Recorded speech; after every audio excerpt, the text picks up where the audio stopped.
Libro de Romanos, capítulo 8, versículo 1. Abramos nuestras Biblias.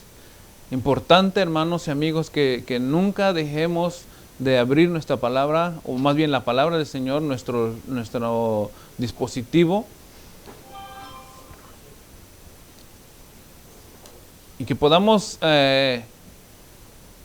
corroborar de alguna manera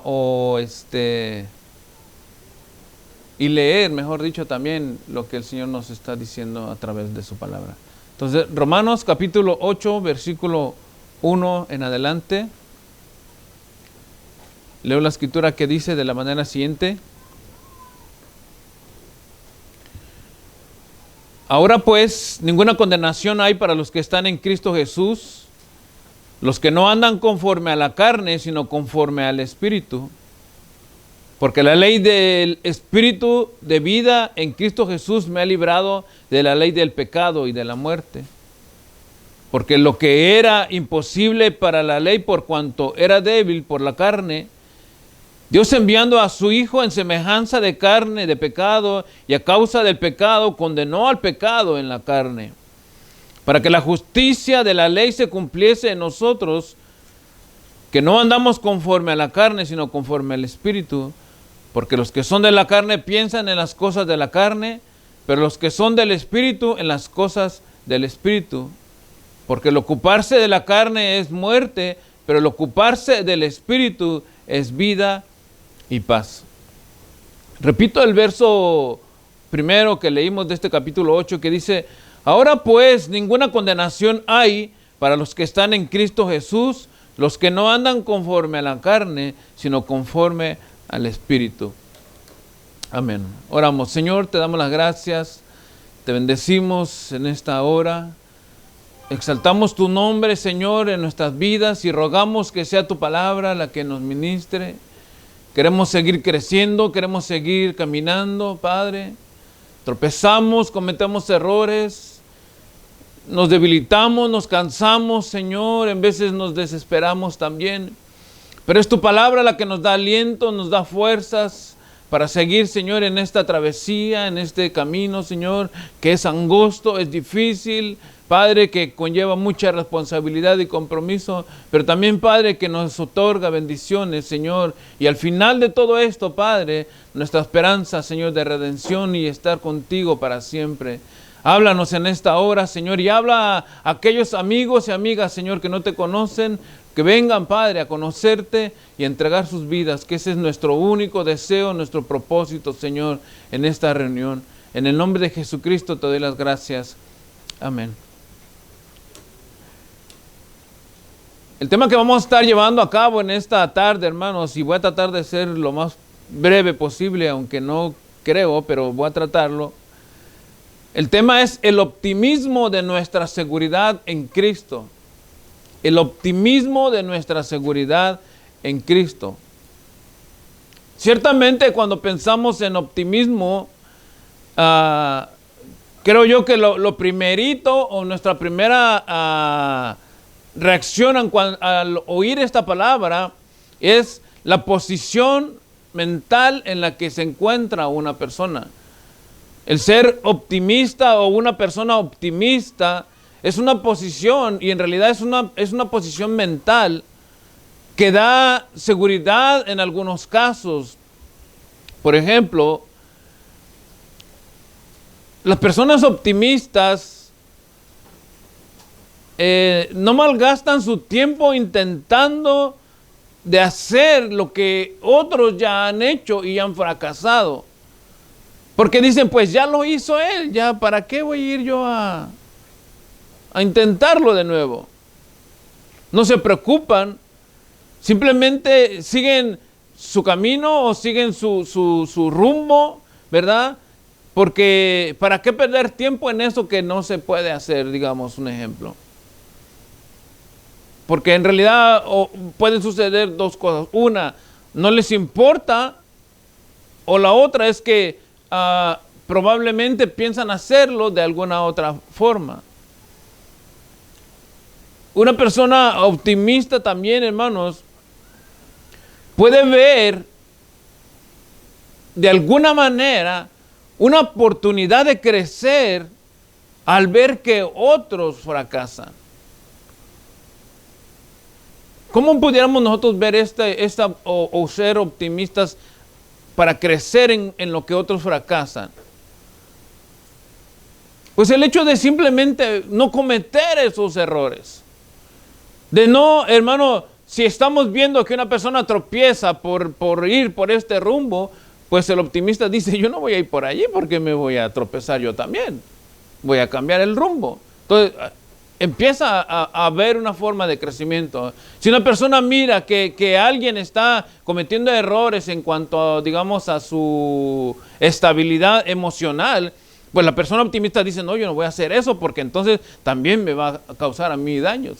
Entonces, el ser optimista, como les decía al principio, ¿verdad? Y se piensa y se llega al momento de creer, ¿verdad? De que es una posición mental. Y en realidad sí lo es. O sea, es como tú consideras ver. Como tú consideras las situaciones en las que te encuentras. Pero cuando hablamos del optimismo, de nuestra seguridad en Cristo, las cosas cambian totalmente. Son vistas desde otra perspectiva y deja de ser una posición mental. Porque el optimista, o hablando en cuanto al tema de esta hora, el optimista en cuanto a la seguridad que Cristo nos ofrece, no basa su seguridad o su confianza en lo que piensa él o ella, sino la deposita completamente en la persona de Jesucristo. Y quizá a lo mejor algunos se estén preguntando, ¿dónde nace ese optimismo? ¿O de qué habla el pastor cuando habla del optimismo en Cristo Jesús o basado en Cristo Jesús? Esto es lo importante y eso es lo que yo quiero que veamos ahora. Primero vamos a leer el verso 1 y de allí nos vamos a ir para poder entender todo esto en cuanto al optimismo.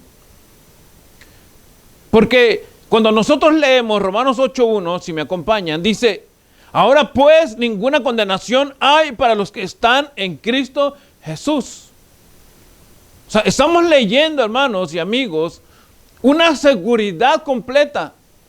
Estamos leyendo, hermanos, de que hay una posición para aquellos que han creído en Cristo Jesús. Y no está hablando ni está especulando de una posible o de una posibilidad en cuanto a seguridad.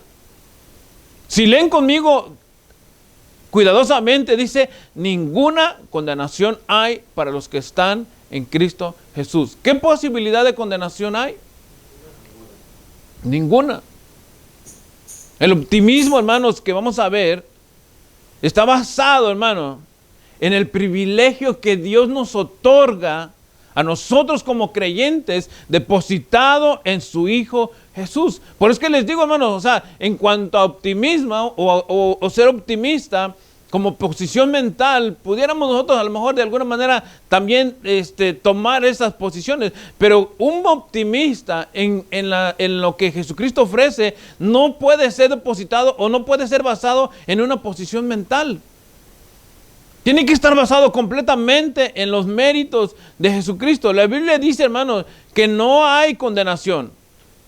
Había una preocupación, fíjense, si no hay condenación es porque había una condenación, ¿cierto o no? O sea, no puede decir la Escritura, porque ninguna condenación hay, si en realidad no hay condenación. O sea, existía una preocupación, y eso era lo que el apóstol Pablo trata de expresarnos a través de este versículo, aunque, hermanos, solo este mensaje me voy a basar en el puro versículo 1, ¿verdad? Pero quise leer todos estos versos hasta el 6, para que veamos esa consecuencia que trae. Porque no había ninguna manera de que nosotros pudiéramos, hermanos, librar esa condenación. El verso 1 del capítulo 8 es una continuidad de una exclamación del capítulo 7 al versículo 24, que quiero que vayan conmigo para que lo podamos acomodar. Cuando la Biblia se escribió, hermanos, nosotros tenemos ahora capítulos y versículos y podemos ir exactamente, si yo les digo capítulo 8, versículo 1 del libro de Romanos, vamos directamente, pero en realidad el original de la Biblia no había capítulos ni versículos, era una lectura solamente. Entonces, se hizo de esta manera para que nosotros pudiéramos manejarla y poder llegar a los puntos que queremos. Pero en cuanto a la escritura, digamos, original, no había separación. Entonces, el versículo 24 del capítulo 7 está conectado, muy conectado con el capítulo 8 y el versículo 1. Porque dice, miren, Romanos 7:24, dice, miserable de mí, ¿quién me librará de este cuerpo de muerte? Vean, o sea, allí ya estamos viendo, de alguna manera, cuando Pablo habla en Romanos 8,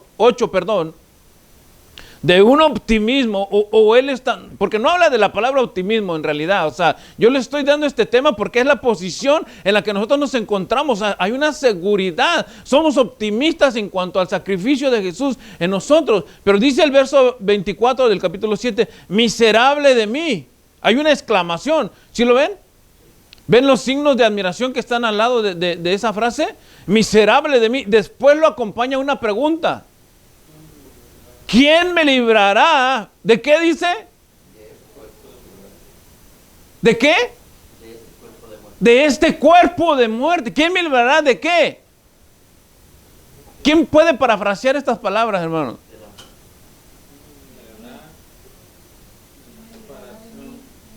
¿Quién me librará de mí mismo? ¿Quién me puede librar de este cuerpo que traigo? ¿Quién me puede librar de este cuerpo que va camino a la muerte? Es lo que Pablo está expresando en este versículo. Por eso es que la palabra en el verso 24 hay una exclamación, o sea, como una preocupación, ¿verdad? Y después viene la interrogante que nos hace a nosotros ver que estamos en una posición peligrosa totalmente. Miserable de mí, dice Pablo. En otras palabras, él está exclamando, este cuerpo me está llevando a la muerte. Este cuerpo lleno de pecado me está llevando a la muerte. ¿Quién me puede librar? Hermano, si nosotros pudiéramos cambiar nuestro cuerpo, ¿lo cambiaremos? Que diga, hermano Javier, le cambio el cuerpo del hermano Cristóbal. Hermano Cristóbal, le cambio el cuerpo del hermano Benito. Miren, cambiar nuestro cuerpo, ¿ustedes creen que nos va a librar del pecado y de la muerte? Hermano, yo quiero el cuerpo de X personaje que se ve perfecto, digamos. ¿Ese cuerpo me va a librar a mí de la muerte? Hermano, el mismo cuerpo que tiene tu hermano, que tiene tu hermana, que tiene tu amigo, que tiene el hombre a lo mejor que tú imagines, o la mujer que tú imagines que es perfecta, ese mismo cuerpo está lleno de pecado y de muerte. ¿Quién nos librará? O sea, Pablo está dando una exclamación y está presentando una situación que es, digamos, de alguna manera frustrante, desesperante, que no hay salida, que no hay modo de que nosotros podamos cambiar la situación de nuestras vidas. Porque este cuerpo nos lleva a la muerte. Romanos 6:16 dice, ¿no sabéis que si os sometéis a alguien como esclavo para obedecerle, sois esclavos de a quien obedecéis? Y dice Pablo también, sea del pecado para muerte o sea de obediencia para justicia. En este caso, el cuerpo nuestro está sometido al pecado. Y ese pecado nos conduce ¿a dónde? Dice la Escritura, hermano, que nosotros por el pecado estamos vendidos. O sea, somos esclavos, somos prisioneros del pecado. Miren, yo no sé ustedes qué piensen en cuanto a lo que les estoy hablando. Yo creo que más de alguno, y esto que les voy a decir es un comentario que tuve con mi hijo, porque en realidad nosotros aquí en la iglesia hablamos del pecado cada semana. Cada semana. Y a lo mejor algunos ya están cansados de oír del pecado, o sea, y no hablar en favor del pecado, sino exponer el pecado para que nosotros podamos salir de esa situación de pecado, ¿verdad? Pero hablaba con mi hijo Y algunos, porque él está predicando y está tomando liderazgo en una iglesia, y algunos jóvenes se acercaban a él y le decían, estas son las palabras que él me dijo, a nosotros no nos han hablado por años de esto. No sabíamos tales cosas. No sabíamos que esto era así por la palabra. Pero en realidad, hermanos y amigos, o sea, el hablar del pecado no es una cuestión que se tenga que hablar en la iglesia una vez al año. ¿Por qué? Esto es algo que se tiene que estar refrescando en nuestra mente, que tenemos que nosotros tener en cuenta todos los días para saber en la condición en la que nos encontramos. Porque imagínense, si Pablo no estuviera preocupado, esta exclamación no existiría en la Biblia. ¡Miserable de mí! ¡Ay, pobre de mí! Estoy parafraseando. Estoy preocupado de mí. ¿Por qué? Porque este cuerpo quiere pecar. Eso es importante. Por eso dice Romanos 6:16, ¿no sabéis que si os sometéis a alguien como esclavo para obedecerle, sois esclavos de aquel a quien obedecéis? Si uno dice, yo no soy esclavo de nadie, pero es un borracho empedernido, aunque no lo digas, lo estás haciendo. Y eres esclavo del alcohol. Y dice la Escritura que los borrachos no heredarán el reino de los cielos. Entonces, ¿qué es eso? Es una esclavitud. No, yo no soy esclavo de la drogadicción. Yo no soy esclavo, pero te drogas. Entonces, eres esclavo. O sea, la gente no lo quiere admitir. Esto es lo que está expresando Pablo aquí. Somos vendidos, dice Romanos 7:14. Porque sabemos que la ley es espiritual. Dice, mas yo, Pablo no habla en tercera persona ni en segunda persona. Él está hablando en primera persona cuando dice, miserable de mí, ¿quién me librará de este cuerpo de muerte? Es en primera persona. Y el mismo Pablo en Romanos 7:14 vuelve a hablar en primera persona, o sea, refiriéndose a él, cuando él dice, mas yo soy carnal, vendido al pecado. Mi vida completamente está atada al pecado. Y tengan en mente esto que les dije al principio, hermano. O sea, esto que nosotros estamos hablando del optimismo en nuestra seguridad en Cristo no está basado en nuestros pensamientos. O sea, esto no es una forma de pensar. O sea, el ser optimista en lo secular sí es una manera de pensar, una forma de ver la vida. Pero el ser optimista en cuanto a la salvación o en la seguridad que Cristo nos da, no es una manera de pensar. Es una posición que Dios nos da. Es una posición que Dios nos otorga en los méritos de Jesús. Por eso es que dice el verso 14 de Romanos 7:14, porque sabemos que la ley es espiritual, mas yo soy carnal, vendido al pecado. O sea, mi posición sin Dios me está diciendo totalmente que voy en camino hacia la perdición, que no hay una esperanza para mí. Que la condenación que se aproxima, estoy camino hacia ella. No hay salida, voy directamente hasta ella, no hay forma de que yo la pueda evitar. Hablando personalmente. Por eso es que el ejemplo que les decía, si nosotros cambiáramos el cuerpo, ¿nos libra de eso? No nos libra. Seguimos en la misma condición. Pero es allí, hermanos, donde viene la intervención de Dios. Y es a través de Jesucristo. Y nos libra de esa condenación. Vayan conmigo, Romanos 2 de Corintios 5:21. Porque Pablo nos presenta una posición totalmente, digamos, difícil de salir. Pablo nos presenta una situación donde humanamente hablando no podemos cambiarla. Atrapados, si ustedes quieren verlo de esta manera, en un estuche que no se puede quebrantar, hablando de nuestro cuerpo, vendido al pecado, condenado, esclavo del pecado. Pero es Dios allí donde interviene para nosotros, ¿verdad? Y dice Romanos 5:21, al que no conoció pecado, Perdón, dije Romanos, es 2 de Corintios 5:21. 2 de Corintios 5:21. Al que no conoció pecado, dice, por nosotros lo hizo pecado, para que nosotros, dice, fuésemos hechos justicia de Dios en él. Exponiéndolo en unas palabras un poco más claras, más sencillas, la Escritura dice que al que no cometió pecado, hablando de Jesús, por nosotros Dios lo hizo pecado, para que nosotros pudiéramos ser justificados delante de Dios por Jesucristo. O sea, en otras palabras, Dios mira, mejor dicho, nuestra condición, que es imposible salir de ella. Necesitamos nosotros un recurso, un medio, y ese recurso o ese medio es Jesucristo. Pero fíjense, vamos a analizar un poquito esta porción, porque es importante.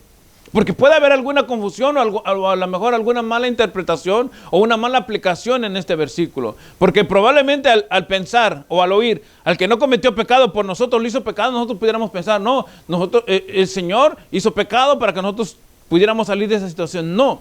Fíjense, Hebreos 4:15. Cristo vivió absolutamente, hermanos, sin pecar, sin relación con el pecado.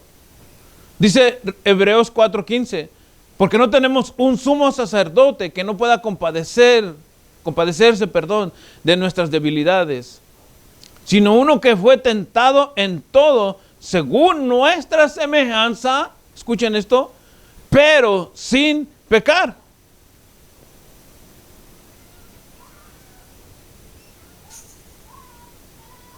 Jesús fue comparado con nosotros o fue tentado en todo, pero sin pecar. O sea, Jesucristo no estaba vendido al pecado, Jesucristo no era esclavo del pecado, Jesucristo no clamaba, ay, pobre de mí, ¿quién me librará de este cuerpo de muerte? Él era limpio y sin mancha. Miren, hubo en algunas ocasiones, cuando Jesucristo estuvo caminando entre los hombres, que Él les hizo esta pregunta, en Juan 8:46, Él hizo esta pregunta a los que eran retractores de Él, a los que estaban opositores de Él o los que se oponían a Él. San Juan 8:46 dice, ¿quién de vosotros me redarguye de pecado? Jesús mismo hizo esta pregunta, ¿verdad? Dice, pues si digo verdad, ¿por qué vosotros no me creéis? Jesús hizo esta pregunta con el propósito de que si hubiera alguien, estoy parafraseando solamente este verso, si hubiera alguien que en la tierra supiera, o alguien cercano, o alguien que estuviera en su contexto de él, que supiera que Jesucristo había cometido pecado, que saliera a la luz y se lo dijera. ¿Qué hubiera pasado si alguien sale y le dice a Jesús, yo te he visto haciendo esto que es pecado? ¿Qué hubiera pasado?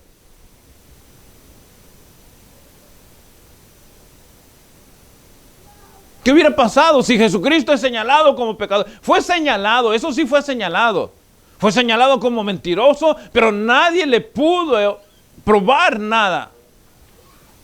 Cuando le dijeron al Señor, tú has dicho que tú vas a derribar el templo y en 3 días lo edificarás. Él no estaba hablando de ellos, de eso que ellos estaban expresando. Le estaban atribuyendo algo que él no había dicho. Él estaba hablando de este templo, hablando de su cuerpo, y hablaba de que en 3 días lo levantaría. Estaba hablando de la resurrección de su cuerpo. Pero nadie pudo atribuirle a él que era pecador. Porque si alguien lo hubiera hecho, ¿qué hubiera pasado? Pregunto. ¿Qué hubiera sucedido si alguien trae las evidencias? Por decir un ejemplo, yo te miré en adulterio con María Magdalena, por decir un ejemplo. Yo te miré a ti, Jesús, que dices que eres el Hijo de Dios. Yo te miré robando en el templo o en la sinagoga. ¿Qué hubiera pasado? No hubiera, hermanos, alguien que pudiera expiar nuestros pecados. Seguiríamos nosotros en esa terrible situación, y esta exclamación de Pablo, hermanos, sería una exclamación perpetua. ¿quién me librará de este cuerpo de muerte? Por eso Jesús preguntaba, ¿quién de vosotros me redarguye de pecado? Si Jesús hubiera sido señalado, nosotros no hubiéramos tenido, hermano, expiación, no hubiéramos podido ser justificados, seguiríamos en nuestros delitos y pecados. No habría, hermano, sustitución para salvación. Pero por cuanto nadie se encontró, hermanos, la Escritura dice en 2 de Corintios 5:21, la porción que leímos, dice, al que no conoció pecado, por nosotros lo hizo pecado. Pablo no está diciendo, hermanos, que Dios hizo pecador a Jesús como nosotros. Tampoco está diciendo la Escritura que Dios hizo a Jesús que cometiera pecado por nosotros. Lo que está diciendo la Escritura es que Dios lo hizo víctima del pecado por nosotros. Jesús fue una víctima del pecado por nosotros. Por eso es que dice, al que no conoció pecado, por nosotros lo hizo pecado. O sea, aquí había que tener cuidado, hermano, porque se presenta para poder haber una mala interpretación. Y en este caso, por nosotros lo hizo pecado, se pudiera, hermano, atribuir para quitarle la divinidad a Jesucristo. Pero está diciendo la Escritura, hermano, que Dios lo hizo víctima del pecado. ¿Qué es una víctima? ¿Qué significa víctima?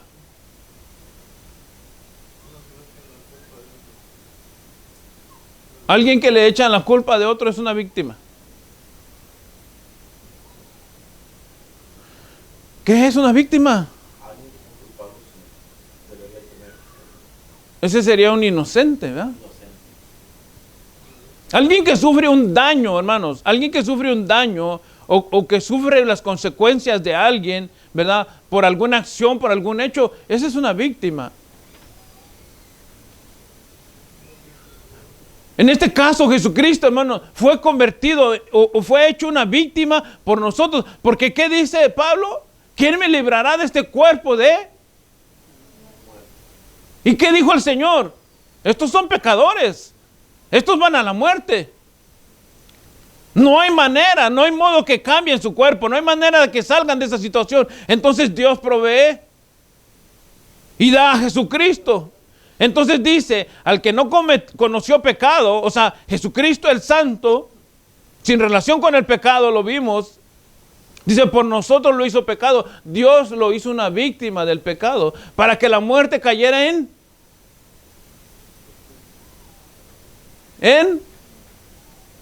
quién? La muerte cayera ¿en quién? En Jesús. Entendamos esto, estamos hablando de nuestro optimismo como creyentes, la seguridad o la confianza que Jesús nos da.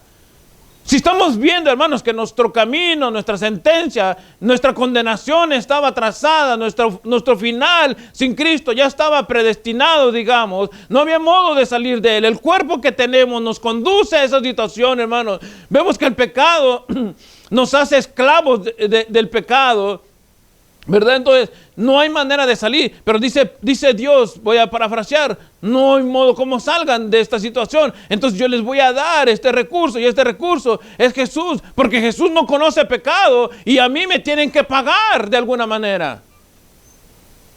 O sea, esto no quiere decir, hermano, de que porque Jesús o porque Dios haya visto que nosotros necesitamos de Él, no vamos a pagar. De alguna manera alguien tiene que pagar. Y por eso es que Jesús fue la víctima de nuestro pecado, para que en Él, fíjense, y no solamente fue una víctima, fue algo más, porque la muerte de Jesús no fue una muerte, hermano, como decir, pongámosle la inyección letal. Sentenciémosle a cadena perpetua y que se muera de viejo allí. La muerte de Jesucristo fue una muerte dramática, una muerte cruel. Una muerte, hermano, que ni siquiera los hombres querían tener. Gálatas 3:13 dice, Cristo nos redimió de la maldición de la ley. Dice, hecho por nosotros maldición, porque escrito está, maldito todo aquel que es colgado en un madero. O sea, Cristo no solamente murió como culpable, murió como maldito por la condición de pecado que caía en nosotros. Entonces Dios descargó, hermano, todo el castigo que tenía que descargar sobre nosotros en la persona de Jesús. Isaías 53:8 lo expresa de esta manera. Si pueden leerlo. Isaías 53:8.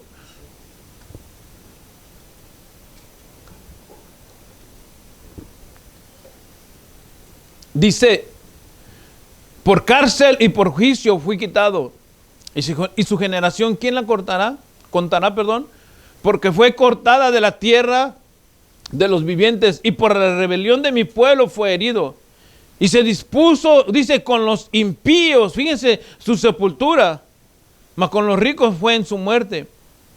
Aunque nunca hizo maldad, ni hubo engaño en su boca, con todo eso Jehová quiso quebrantarlo, escuchen esto, sujetándole a padecimientos cuando haya puesto su vida en expiación por el pecado.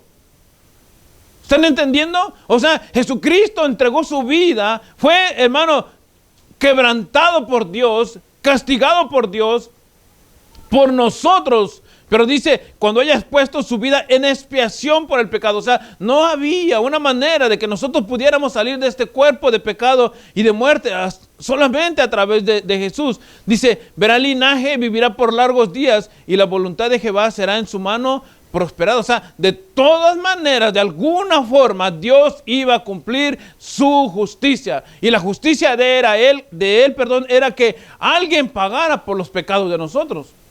Y los pecados de nosotros, hermanos, fueran librados por la persona que pagara esa sentencia. Y esa sentencia cayó en las manos de Jesús. ¿Se recuerdan cuando Juan estaba bautizando? ¿Qué dijo Juan?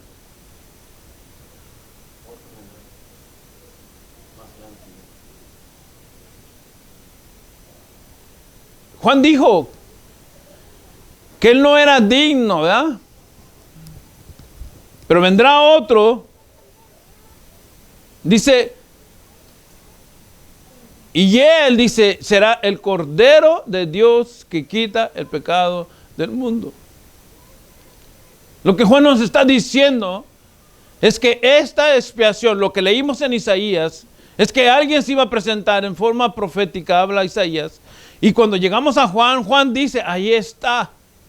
Ese que va a expiar los pecados de usted. Ahí está aquel. Voy a poner las palabras de Juan combinadas con las palabras de Pablo. Ahí está aquel que los librará del cuerpo de pecado y de la muerte. Ahí está el Cordero de Dios que te quitará del pecado y de la muerte. Es el sacrificio único que Dios había puesto.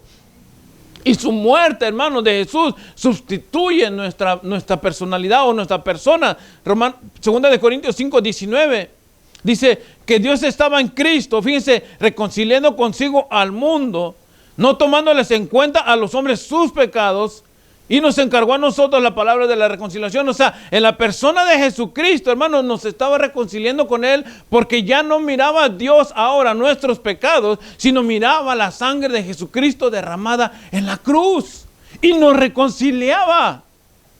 ¿Quién nos librará de este cuerpo de muerte? La pregunta es, ¿cuál es la respuesta? Jesús nos está reconciliando ahora con el Padre. Por eso, hermano, nosotros podemos decir y ser optimistas que nuestra seguridad no está basada en nuestros hechos. Somos optimistas no porque pensemos de alguna manera como la gente piensa. Somos optimistas, hermanos, y nuestra seguridad, y podemos decirlo abiertamente, ¿verdad? Y esto espero que sean sus palabras también. Yo estoy seguro en las manos de Jesús. Yo estoy segura en las manos de Jesús. Yo soy salvo por Jesús. Fíjense, lean conmigo, ya después de leer todo esto, ¿verdad? Y con esto finalizamos. Leamos otra vez Romanos 8:1. Ya entendiendo que éramos esclavos del pecado, ¿quién nos podría librar de este cuerpo de muerte? Viendo que tenemos condenación, viendo que no hay manera de salir, viendo que solamente Cristo, Dios proveyendo, y que Dios nos reconcilia a través de Jesucristo, pero no hubo relación jamás con Jesucristo, con el pecado. Romanos 8:1 dice ahora pues, ninguna condenación hay para los que están en Cristo Jesús. ¿Qué está diciendo Pablo con esto? Que este cuerpo de pecado y de muerte que nos acarreaba, hermano, y que nos llevaba y nos conducía a la perdición eterna, hermano, Dios nos ha librado a través de Jesús y no hay ninguna condenación para nosotros. Yo no sé cuántos pueden dar gloria a Dios. O sea, esta es una seguridad completa en las manos de Jesús. Ninguna condenación hay para los que están en Cristo Jesús. Miren, no estamos hablando, aunque esta cita es parte de la doctrina de la salvación. Cuando nosotros hablamos de ninguna condenación, es literalmente ninguna. Y esto es una seguridad que solamente Cristo nos puede dar. No hay una forma de que nosotros podamos estar más seguros que no sea esta en Cristo Jesús. Por eso, hermanos, que nosotros somos optimistas en cuanto a nuestra seguridad. Si alguien te pregunta en la calle y tú crees que eres salvo, ¿qué vas a decir?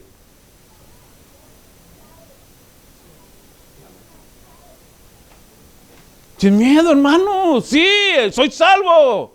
Estoy seguro, estoy segura. ¿Qué te pasa? ¿Por qué? Porque, hermano, porque no está basado en lo que yo hago. No está basado en mis méritos ni en mis fuerzas.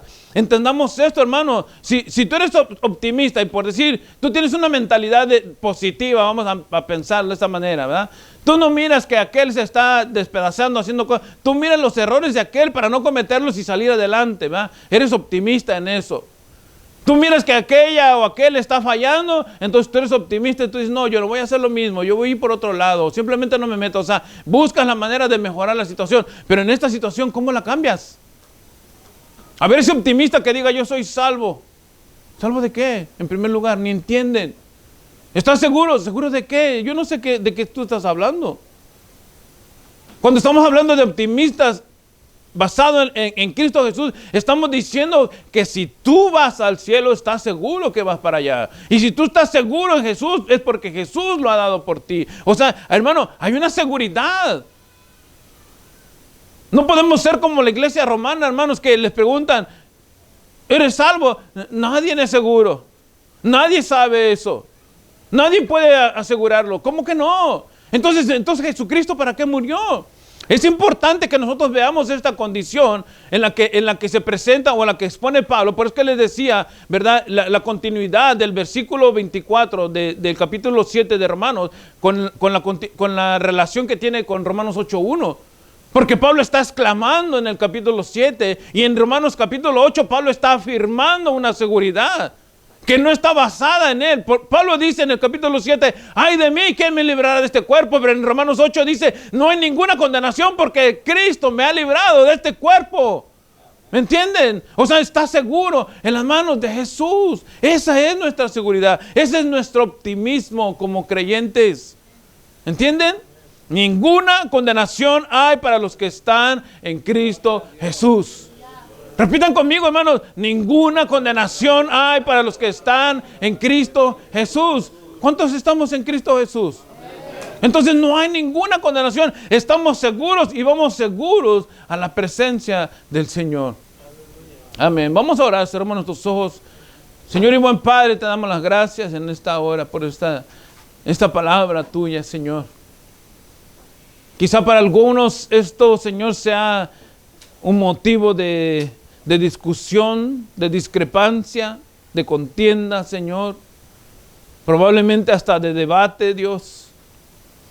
Pero para nosotros, Señor, son palabras fuertes de seguridad, de confianza, Padre. Si hablamos del optimismo, Señor, no solamente con el hecho de pensar que sea como una posición, Señor, sino porque hay una seguridad, una confianza que solamente tú nos puedes dar.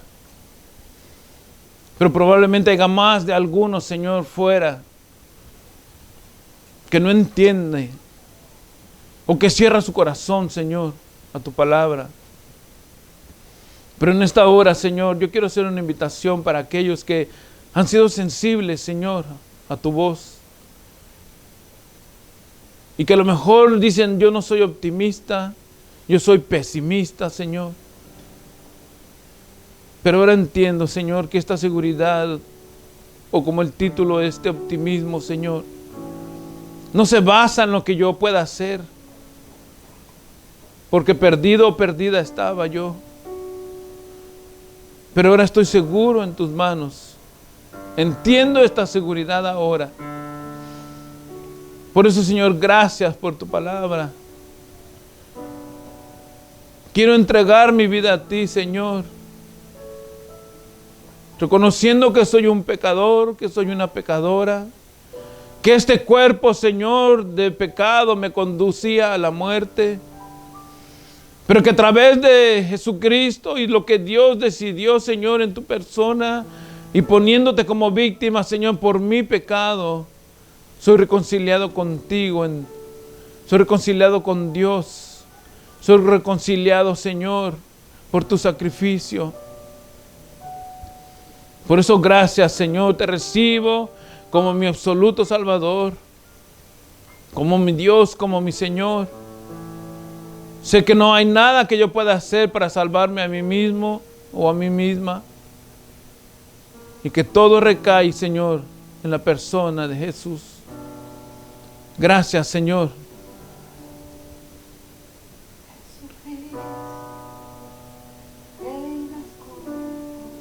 Gracias, Cristo.